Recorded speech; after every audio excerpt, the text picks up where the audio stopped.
मेथी धो के बारीक काट के रख ली है और मैं पानी इसका खुश्क कर लिया था धोने के बाद, तो बहुत बारीक काटी है। अब मेथी आलू पकाने के लिए मैंने एक छोटी प्याज ली है, इसमें प्याज ज़्यादा नहीं डलती। सरसों का तेल लिया है, ज़रूरत ले ले, आप ज़्यादा डाल लें ज़्यादा अच्छा रहेगा।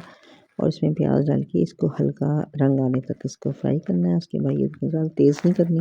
उसमें ये 3 मुट्ठियाँ भर भर के मैंने डाली है मेथी की। मेथी चूँकि ज़्यादा है तो इसलिए मैंने ये इतनी ही डाली है अपने हिसाब से। तो 3 मुट्ठियाँ भर भर के, और ये बहुत फाइन चॉप है, बहुत बारीक कटी हुई है। अब इसको तलने रख दिया। इसके मसाले में हरी मिर्चें हैं, अदरक है और लहसुन है।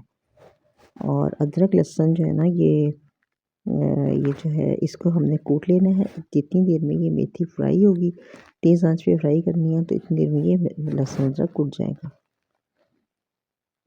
अब इसके बाद हमने क्या करना है कि इसके साथ ही ये इसमें मोटा मोटा कुटा हुआ लहसुन अदरक और हरी मिर्चें डाल देनी और इसको थोड़ा सा भूनना है। ये जब तक भूनता है ना, तो इसमें साथ में हमें सिर्फ अब ये 3 चीज़ें डल गई हैं, तो नमक बाद में डलेगा। और ये इतने आलू लिए हैं, छोटे आलू, इनको छोटे टुकड़ों में काटने हैं। अब इसमें जब ये भुन गया तो उसके बाद मैंने इसमें आलू डाल दिए और साथ ही मैंने जितना नमक डालना था आलूओं का हिसाब रख के और मेथी का हिसाब रख के वो मैंने डाल दिया। उसके बाद इसको फिर थोड़ी देर पकाना है और पका के इसकी इतना कि इसमें ऑयल निकल आए। अब इसमें ऊपर से डालने के लिए हमने ये धनिया, अदरक और हरी मिर्चें बारीक काट ली हैं। और ये अदरक बहुत छोटा छोटा काटना है, इसे लंबा नहीं काटना, ये चौकोर टुकड़ों में छोटा छोटा सा कटेगा। और जब ये भुन जाए, इसका ऑयल निकल आए, ये तैयार हो जाएगा, तो फिर इसमें ये हमने धनिया, अदरक और हरी मिर्चें तीनों चीज़ें डालनी है और थोड़ा सा बचा लेना है ऊपर से डालने के लिए डोंगे पे। ये सब चीज़ें डाल लें और इसको थोड़ा सा फिर भूनना है। ये नहीं कि इसको चूल्हा बंद कर देना, बल्कि इसको भूनना है यहाँ तक इसका तेल निकल आए।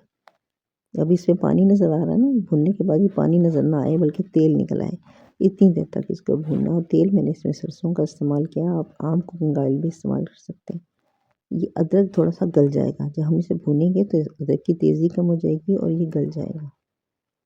और जब ये तैयार हो जाएगा तो हम इसे डोंगे में उतार लेंगे और जो बचा हुआ हमारे पास था अदरक, हरी मिर्चें और हरा धनिया थोड़ा सा ये डोंगे में ऊपर से डाल देंगे और ये बहुत मज़ेदार किस्म की आलू मेथी तैयार हो जाएगी। इसमें मसाले बहुत कम है और मेथी और आलू का बहुत अच्छा जायका आता है, मसालों का नहीं।